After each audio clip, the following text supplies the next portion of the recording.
Merci. Jean, un sujet qui vous tient énormément à cœur, on l'a bien compris, en dehors des humains, sont les animaux. Oui. Et dans cette émission, c'est Églantine Émeillet aujourd'hui qui nous fait découvrir un peu de cette faune normande. Elle est partie du côté de la plage, elle a profité du soleil. Ah, Églantine. mais regarde aussi comme je suis bien entourée. Là, je joue un peu les tétines, je crois, pour un petit agneau Joue les absolument tétines. magnifique. Bah, regarde ce qu'il fait.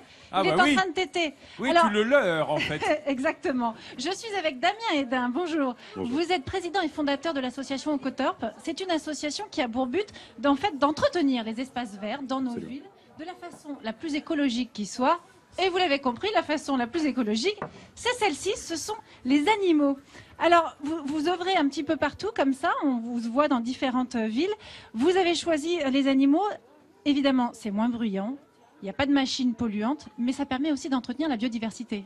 Oui, tout à fait, parce que avoir recours aux animaux, c'est à la fois, en effet, ça supprime les moyens mécaniques, et les moyens mécaniques, que ce soit la tondeuse ou la débroussailleuse, sont dévastateurs pour la biodiversité, mais surtout, ça supprime les fameux produits phytosanitaires, les herbicides, qui sont très dangereux pour les insectes, et notamment la microfaune. Et donc voilà, le recours aux animaux, c'est la meilleure solution de préserver pour préserver la biodiversité. Alors, c'est très sympa, vous allez voir comment ça se passe. C'est tout simple, hein. Damien emmène ses animaux, les installe dans un espace vert.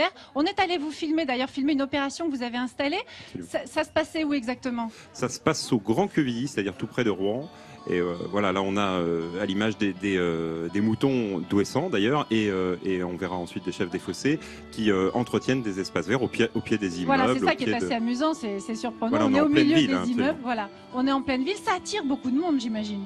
Oui, parce que le retour de l'animal en ville, ça crée un sujet de discussion. Ça prête à l'échange, ça prête à la promenade. En tout cas, ça interroge aussi sur la gestion écologique. Je pense que les animaux sont les meilleurs ambassadeurs, du coup. Et le retour de l'animal en ville, en tout cas, on peut dire que c'est générateur de lien social. Alors, vous n'avez pas choisi la chèvre des fossés et le mouton d'Ouessant par hasard. Ce sont des espèces, évidemment, bien locales. Regardez un petit peu le bouc. Bah, il est passé où? Comment il s'appelle, notre ami?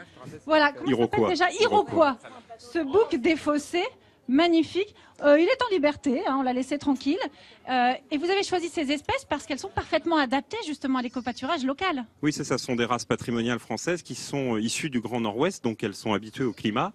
On appelle ça des races rustiques. Et ce sont aussi des races en très faible effectif. Il y a quelques milliers de têtes de ces animaux en France. Et donc du coup, ça nous permet également de préserver ces races qui sont menacées. Alors vous avez peut-être reconnu le mouton d'Ouessant, je vous en ai déjà souvent parlé dans l'émission. Oui, les petits, les trapus. Mais exactement, bah, c'est le plus petit mouton du monde et ça a un avantage, c'est que du coup, il peut aller brouter dans des espaces les plus... c'est ça, il est adapté surtout au pâturage urbain, les petits espaces, et puis surtout, il est petit, il est costaud, et il est aussi pas très lourd, donc du coup, il impacte assez peu les milieux d'espaces verts qu'on entretient. Et puis, non mais il est adorable, on a aussi donc la chèvre des fossés qui est parfaitement adaptée aussi. Voilà, rustique, et là, avec la chèvre, on entretiendra plutôt des espaces avec des ligneux, où on pourra maîtriser des ronces, puisque la chèvre est plutôt réputée pour ses talents de débroussailleuse. Voilà, donc ça permet comme ça aussi de préserver des espèces menacées. Et bientôt, Damien installera comme ça un espace d'éco-pâturage au sein d'un collège dans le Havre. Ici au Havre, tout à fait, le collège Descartes, dans un quartier populaire de la ville. Ben, merci beaucoup, Damien. Comment il s'appelle celui-là? Viens avec moi. Biou. Biou, regarde. Voilà. C'est toi, tu sais, tu vas débroussailler dans mon jardin.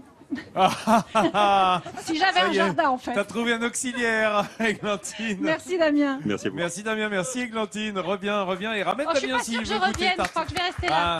ouais.